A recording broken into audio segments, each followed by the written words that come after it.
Hello again. So the third part about the service is just adjusting the clutch lever play.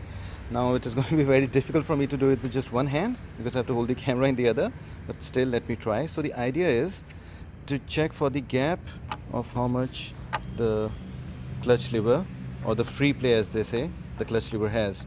Now Enfield recommends that you check the free play adjustment from this side for about 2 to 4 mm. I don't understand that. I've never done it that way. So I stick with the usual 10 to 15 mm which every other manufacturer recommends on the clutch like this. So the idea is that the free play should be between 10 and 15 mm. So let's say if I start at 2, it should not exceed. It's going to be a bit difficult, but I think I should be able to pull this off. Yeah, so at 2, it should not come more than 3.5. So let's see if this is going to be slightly difficult. Okay, let's start with 1. Okay, so 1, and yeah, so this is within range. Yeah, this is within range. 1 point, so that is about 10, between 10 and 15. Yeah, starting with 1 again. You get the idea, right? So that does not need any adjustment, but just in case any adjustment is ever needed, I will show you guys how to do it. And these are two 12 mm bits from where you can do the adjustment. So I'll just do it to show you. I know it does not need any adjustment, but just so that if you have to adjust yours, you know what to do. So this is what you need: 12 mm and another 12 mm. You only get one in the Enfield kit, so I'm using a different one from a different bike. But yeah, just loosen these.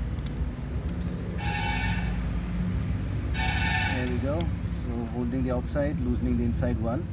Now once it is loose, you again go back up there for the adjustment. And if you need to, like if you see now, this is a lot loose. I'll show you since I've loosened up the inner one.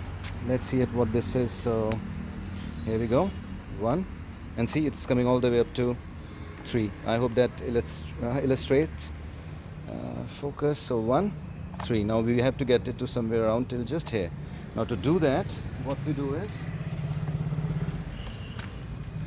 we simply, this is already loose, we move it a bit